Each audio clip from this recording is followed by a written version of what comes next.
Buenos días. Buenos días, profe.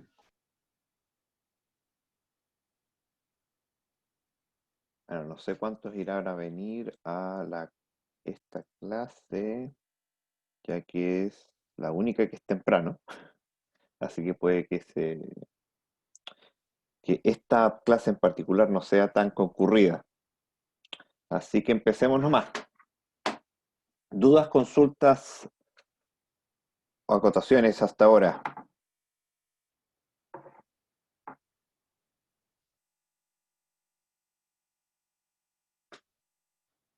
Si no, vamos a lo que vamos a ver hoy día.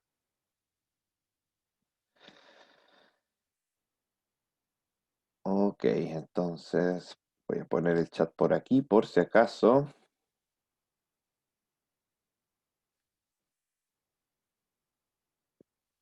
Recordemos entonces que nosotros la semana pasada hablamos sobre comportamiento sintótico, notación teta, pero lo hicimos con un propósito, porque nosotros estábamos analizando, espérenme un segundo, acá está, soporte, un algoritmo que era el siguiente. Teníamos for desde 1, no, desde 0 a n-1, y otro for que iba desde i hasta n-1, donde eh,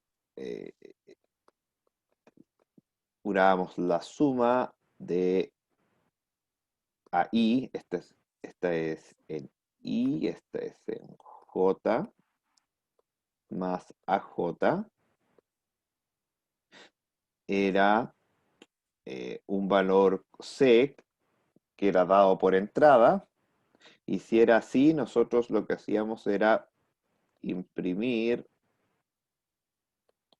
los índices ij y terminar. Estábamos analizando este algoritmo en particular. Entonces, hoy día vamos a seguir analizando el algoritmo, pero desde otros puntos de vista. Primero, ya que conocemos la notación teta, es que nosotros podemos ser un poco más, no quiero decir relajados, pero sí eh, tener una notación más amigable. Cuando nosotros decíamos que en el peor caso, el tiempo en el peor caso, que ahora voy a ocupar el inglés, worst, dado la entrada n, nos salía una fórmula con unas constantes y otra cosa así.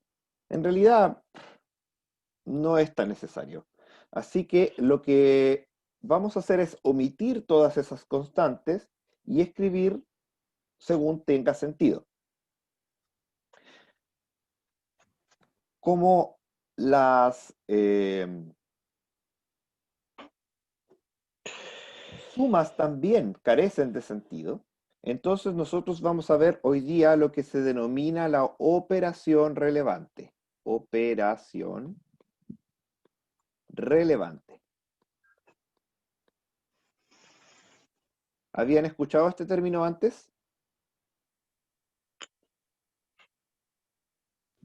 Creo que no. ¿No? ¿Nadie lo había escuchado?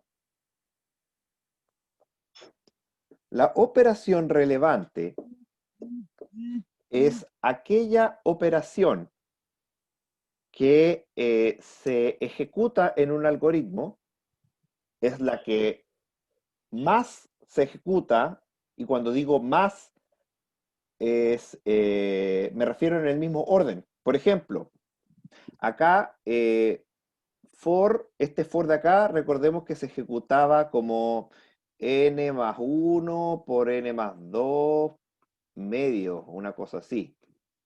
Y esta de acá, perdón, de acá, se ejecutaba n más 1 medio, una cosa así. o n más n, no me acuerdo. Estas dos, si uno dice, no, esta se ejecuta más, no, mentira. En términos asintóticos se ejecuta más. O sea, en otras palabras, todas las cuadráticas se ejecutan de manera igualitaria. Dentro de ellas hay que elegir la que tenga mayor relevancia. ¿Cuál es la que tiene mayor relevancia para el algoritmo? ¿Cuál es la operación que este algoritmo es más relevante en términos de importancia?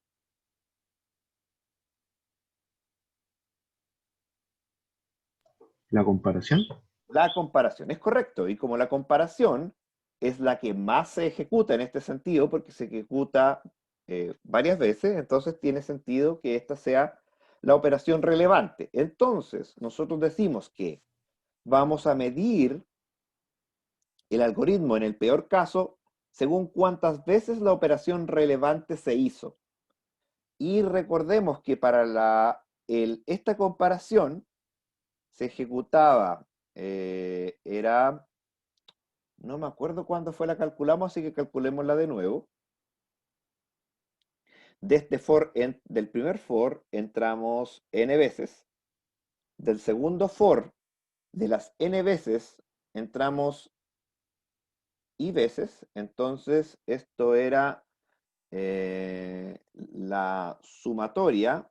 En este caso, la constante ya no vale de nada.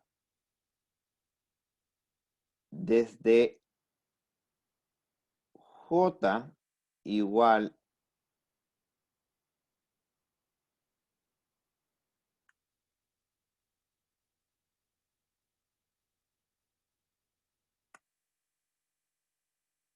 i hasta n-1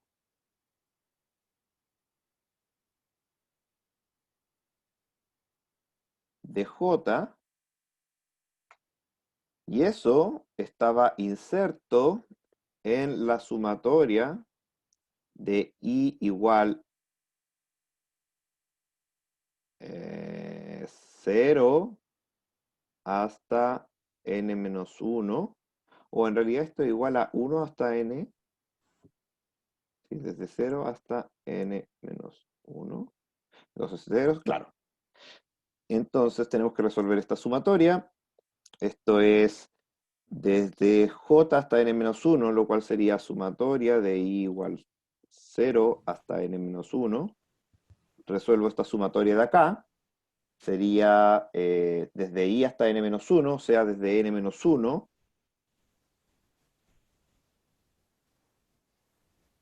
menos i, y creo que acá le tengo que sumar 1, a ver, déjenme acordarme cómo era. Sí, le tengo que restar 1, ¿cómo era? Si la sumatoria de i igual 1 hasta n de i es igual a n, eso lo que quiere decir es que la sumatoria desde i igual, no sé, c hasta n es igual a n menos c menos 1. Sí, entonces le tengo que volver a restar 1 acá.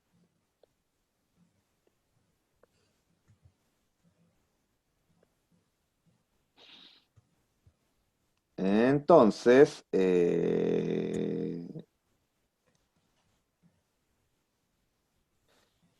si parto desde,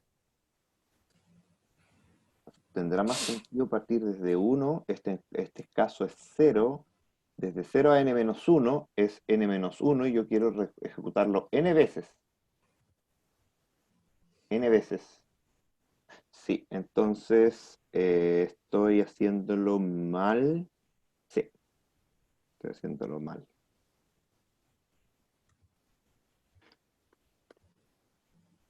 Desde i hasta n, y ahí sí son n veces, y aquí desde i hasta n, y si desde i sí, ok, hagamos la transformación humana.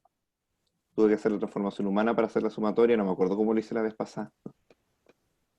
Transformación humana quiere decir que empiezo desde 1 en vez de desde n, porque empezar desde 0, nosotros empezamos con el índice 0, pero para una sumatoria el índice 0 es sumar 0, y nosotros en 0 ejecutamos una instrucción, así que mejor lo transformé en visión humana. Así que esto es. y 1 hasta n. Entonces este sería n menos i menos 1. Y ahí, bueno, resulta lo mismo. Qué tonto. Ya, entonces sería la sumatoria de n, entonces tenemos n cuadrado, el primero. Luego tenemos la sumatoria menos la sumatoria desde i igual 1 hasta n de i, menos la sumatoria desde i igual 1 de n de 1. Entonces, sería n cuadrado menos, esto es Gauss, por lo tanto esto es n por n más 1 medios, menos esto que es n. Esto es n. Entonces tenemos esa cosa, vamos a resolverla un poquito. Queda n cuadrado menos, n por n es n cuadrado medios, menos n por 1 es n medios, menos n,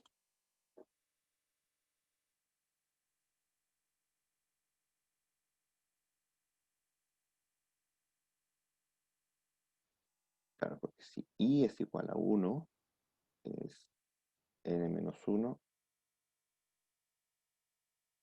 más 1. Ah, no, me había equivocado en algo acá. Este es más. Este es más. Entonces, si ese es más, ese es más, este es más, este es más. Y por lo tanto, en resumen,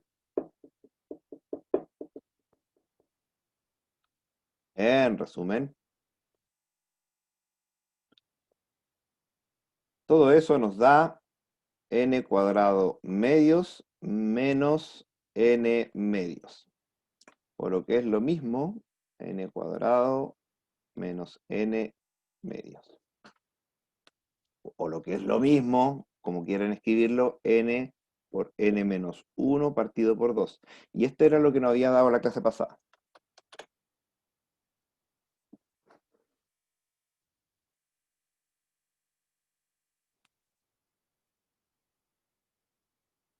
Que es lo mismo que habíamos dicho la vez anterior, que acuérdense que decíamos que en realidad esta se ejecutaba n por eh, la sumatoria de... Bueno, lo mismo que habíamos sacado la vez pasada.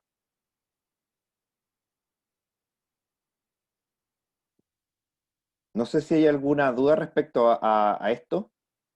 No sé si lo hago de nuevo. No sé si vale la pena porque es la resolución de una sumatoria.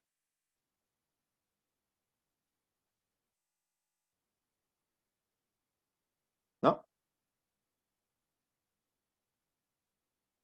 Lo importante, que si lo entendieron en la clase anterior cuando hablábamos del peor caso, es suficiente. Lo, lo relevante es que obviamente nosotros omitimos lo que se demora esto, lo que se demora esto, y también las constantes que teníamos dando vuelta, porque son irrelevantes. Ahora usted me puede argumentar con mucha razón, profe, pero entonces si usted está eliminando constantes, ¿para qué pone eso? Bueno, obviamente esto es teta de n cuadrado. ¿Estamos de acuerdo? Sin embargo, es bueno saber esto porque nos da una precisión mayor cuando nosotros obtengamos otros casos. Porque este es el peor caso. ¿Alguien me podría decir cuánto se demora el mejor caso?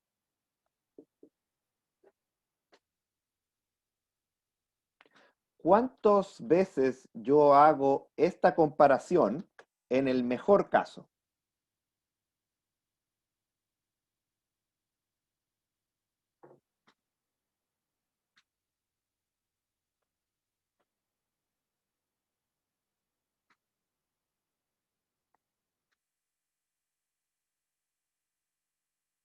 Una sola vez. Efectivamente. ¿Por qué? porque cuando nosotros tratamos de buscar la primera suma, y por ejemplo, no sé, pues tenemos el caso que tenemos 1, 4, 7 y 10. Que estén ordenados es azaroso, así que no nos voy a ordenar necesariamente. Ya, 7, 1 y 4, ya, no necesariamente están ordenados. Y justo nosotros estamos buscando c igual 14, entonces obviamente nos vamos a encontrar aquí. 7 más 7, 14. Entonces, ese es el mejor caso, no hay otro mejor. Se demora 1.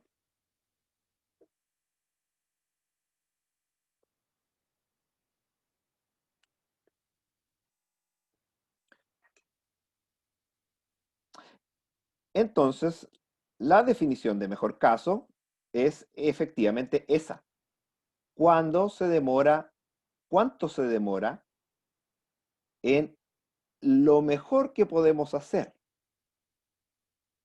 Esto de acá, voy a borrar todo esto para hacer espacio. Aquí. Y llevemos esto, que es el mejor caso, acá. Y también vamos a reducir un poco este espacio para poder trabajar un poquito, con un poquito mayor de libertad. Y, y nos movemos ahí. Y ahí estamos. Y nos queda entonces un solo caso que analizar. El caso promedio. TA. A de average, promedio, en inglés. ¿Cuánto se demorará en promedio este algoritmo?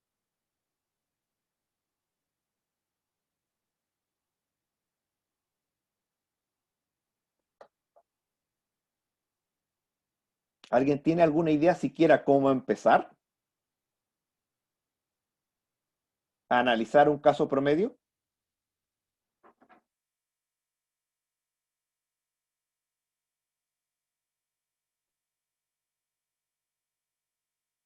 No. La verdad es que el caso promedio es lo más difícil que podemos hacer cuando analizamos un algoritmo. Y argumentativamente es lo más difícil que vamos a hacer en todo el semestre. Porque tenemos que hacer hartas cosas, hartos supuestos, harto análisis, pero vamos a hacerlo. Primero, el caso, un promedio, no es nada más que la suma de todos los casos dividido por el total de casos. Así que supongamos que tengo un caso, hablemos de otra cosa, donde uno se demore un tiempo, el otro se demore 2 tiempos y el otro se demore 3 tiempos y el total de casos son 3. Entonces esto sería 6 dividido 3, entonces en promedio se demora 2 tiempos. Así de simple es, pero tenemos que hablar en términos de n. Sin embargo, puede ser que el caso, cuando se demore 1, en realidad pase en la mitad de las veces, el 50% de las veces, el caso que se demore 2 pase el 25% de las veces y el caso que se demore 3 pase el otro 25% de las veces. Entonces, ahí, no, creo que dividir por 3 no es necesario acá. Acá debería ser, veamos, sería base 8.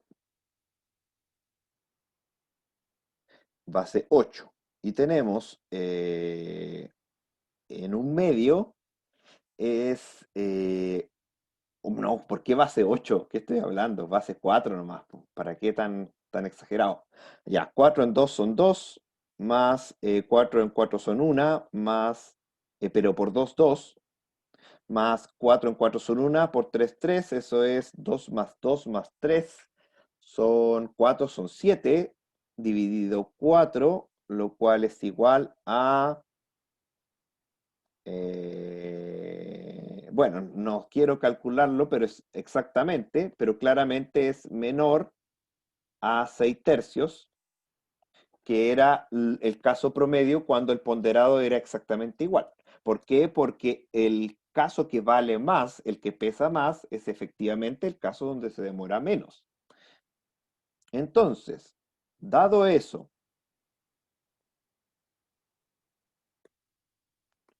vamos a hacer el análisis en este problema. Partamos por lo básico. ¿Qué casos tenemos?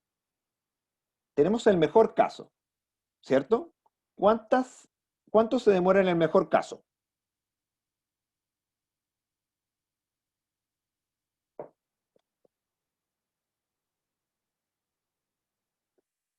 ¿Cuánto se demora? Uno. 1.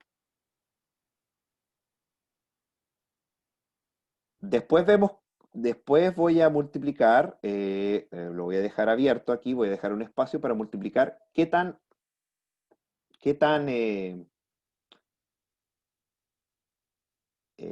¿cómo se llama esto? Factible es que el 1 ocurra.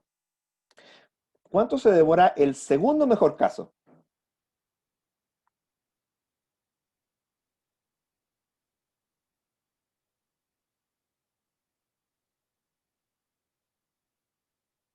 Si el mejor caso lo encontramos al tiro, ¿cuál sería la segunda mejor opción? Encontrarlo en el siguiente paso. O sea, tenemos en el ejemplo 7, 1, 4 y 10. Ya, eso es un 4, perdón. El segundo mejor caso sería cuando C vale 8, porque si I igual 0 y J igual 1 nos resuelve el problema. Y eso implicaría, entra en el primer for, entra en el segundo for, hace el if, falla, luego vuelve a hacer el if y es correcto. Por lo tanto, efectivamente, el segundo mejor caso se demora 2. ¿Cuánto se demoraría el tercer mejor caso?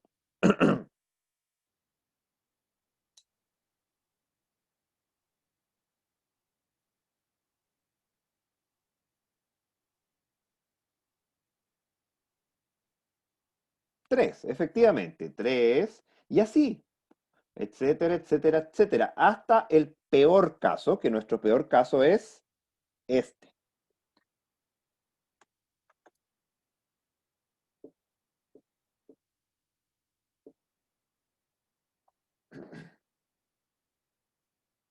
Entonces, ahora vamos por un ponderado. ¿Cuántas veces ocurre el mejor caso? ¿Cuántas veces ocurre el segundo mejor caso? ¿Cuántas veces ocurre el tercer mejor caso? Etcétera, etcétera.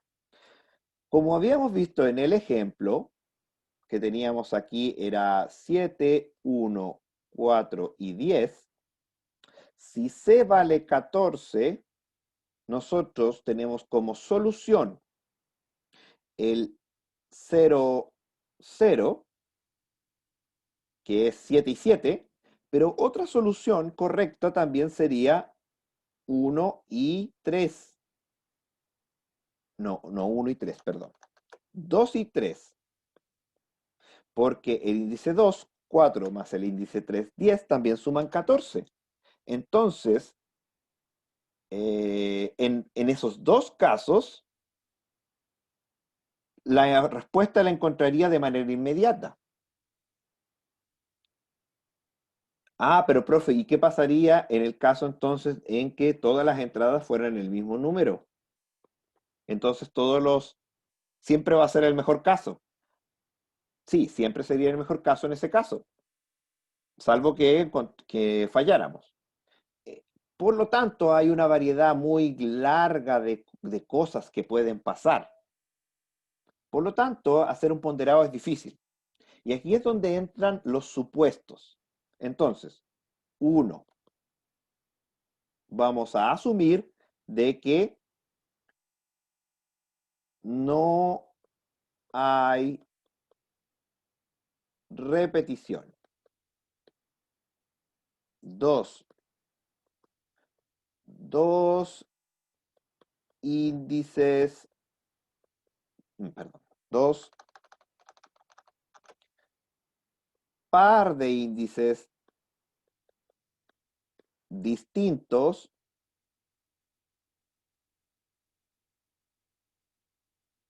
dos par de índices distintos no pueden sumar igual.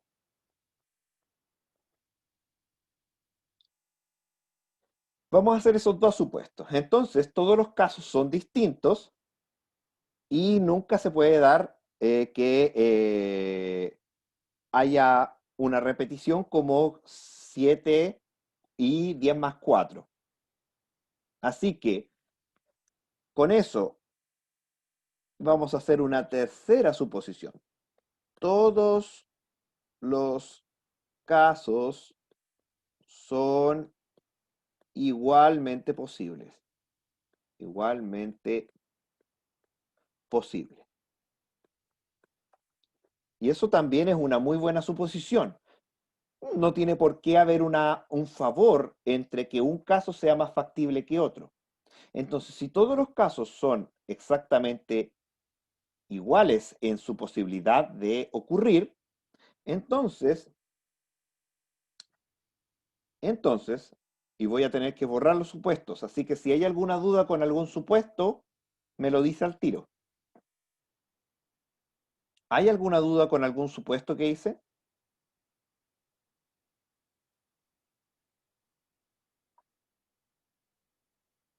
¿No? Borremos entonces. El supuesto número 2. Simplemente la pregunta es ¿por qué lo hice o qué significa?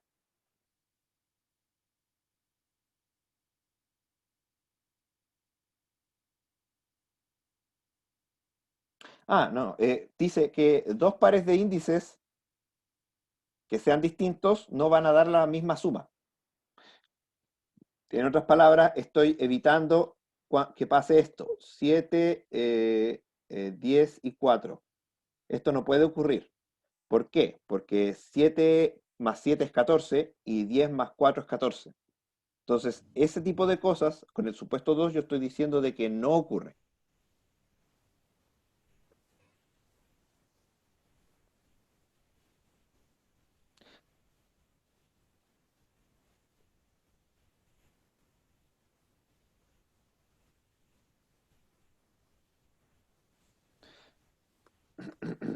Entonces, dado esto, el caso promedio sería, en ese caso, ya vamos a ver que carece mucho de sentido, sería la suma de todos dividido por el total de casos. Y el total de casos acá simplemente es n uno partido por 2. Por lo tanto, esto sería la sumatoria desde i igual 1 hasta n-1 partido por 2 de el índice i, todo esto partido por n-1 partido por 2, que es el total de casos. Eso sería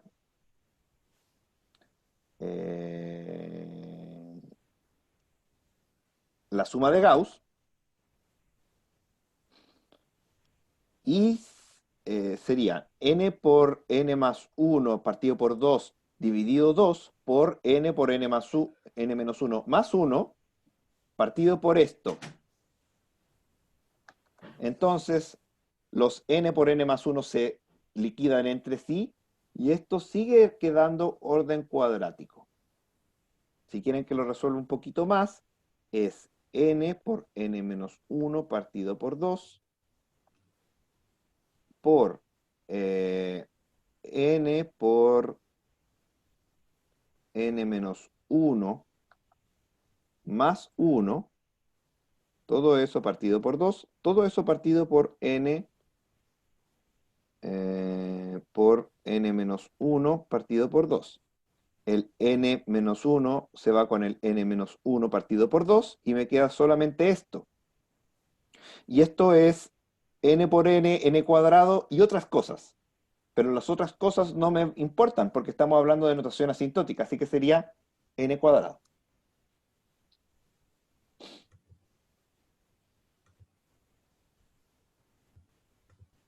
Ahora, hay un pequeñísimo, pequeñísimo problema en este análisis. Que yo dije, claro, todos los casos son igualmente posibles, pero resulta que eso es respecto a la suma. Entonces, nosotros no solamente buscamos sumas que están presentes en la sumatoria, sino también sumas que están fuera de la sumatoria, o sea, que el doble ciclo for falle. Cuando el doble ciclo for falla, vamos a tener más casos donde ocurra el peor caso. Entonces, vamos a tener una carga adicional sobre el peor caso. Igual que como habíamos visto en el primer ejemplo, cuando decía, ¿qué pasa cuando el primer caso, el caso mejor, tiene más ponderación? Entonces nosotros teníamos un valor menor. En este caso, como el peor caso es el que tiene una ponderación mayor, entonces el caso promedio no es esto, sino que el caso promedio en realidad es mayor o igual a este. Entonces, el caso promedio de n, nosotros obtuvimos que es mayor o igual a el orden cuadrático. ¿Por qué? Porque se nos olvidó incluir un mayor peso para el peor caso. Pero también sabemos, por obviedad, que el caso promedio debe ser mejor o igual que el peor caso. Y el peor caso es orden cuadrático. Por lo tanto, por teorema del sándwich, el caso promedio igual es orden cuadrático.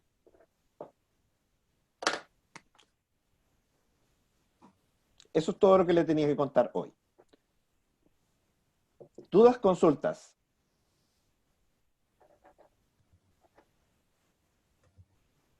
Como les dije, esto es argumentativamente lo más difícil que se ve en el semestre, el caso promedio.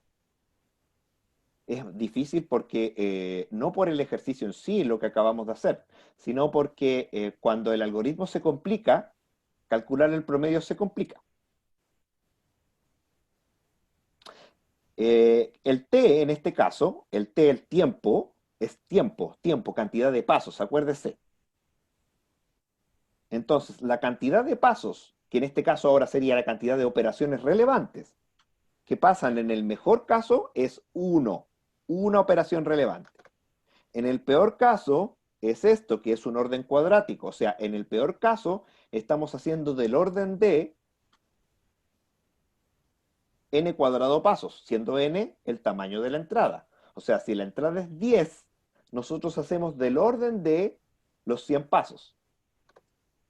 Y en el caso del promedio, también hacemos del orden de el cuadrado. Eso es el significado de esto. En otras palabras, entre el caso promedio y el peor caso, en realidad son más o menos lo mismo. Por lo tanto, se dice que, como el caso promedio también se llama esperanza, esperanza en términos no de los caballeros del zodiaco, no, ustedes son muy nuevos para eso, sino que en la esperanza en términos de estadística. Ustedes no sé si pasaron por estadística. Ya. La esperanza es lo que se espera, el resultado esperado. O sea, si yo ejecuto este algoritmo sobre un arreglo cualquiera, lo más normal es que me demore del tiempo de orden cuadrático. Eso es lo que significa que el caso promedio nos haya dado cuadrático.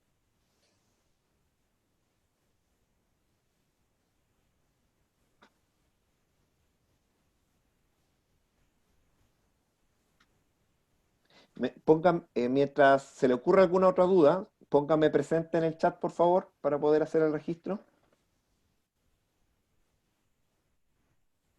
Muchas gracias, poniendo presente. Si hay alguien que entra y no tiene su nombre completo, ponga presente y su nombre, porque de repente sale, no sé, po, Francisco M, presente. Y yo, ¿quién es Francisco M? Lo logro adivinar después haciendo descarte, pero me demoro más.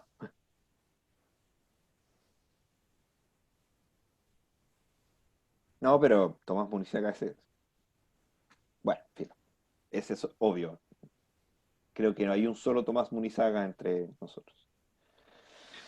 Sí, es que antes había escrito cualquier cosa menos presente, entonces Ah, bueno, no, pero fue sí. para Ok, gracias. corregirlo. De acuerdo.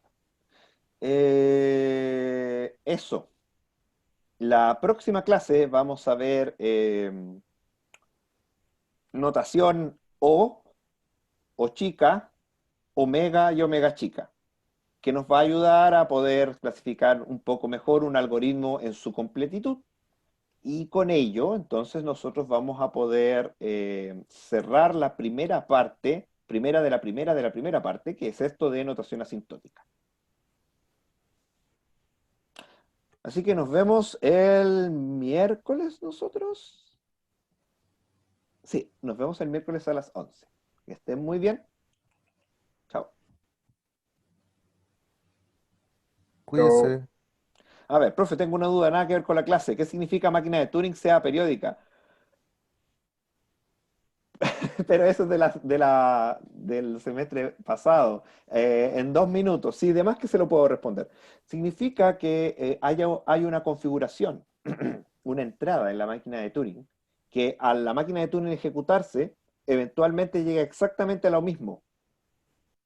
Entonces, como llega a lo mismo, se vuelve a ejecutar, y como la máquina de Turing que nosotros normalmente ejecutamos, pensamos es determinista, entonces va a llegar de nuevo lo mismo, y de nuevo lo mismo, y va a andar en un ciclo infinito. Eso significa periódica. Entonces, que sea aperiódica quiere decir que ninguna entrada produce un ciclo infinito. Puede efectivamente computar infinitamente, pero si ejecuta infinitamente y es aperiódica, siempre va a haber cosas distintas, y eso tiene un montón de implicancias. Sí, nada que ver con esto. Eso fue como explicar mi investigación en menos de 1 minuto. Dios mío. Ya, que estén muy bien. Chao.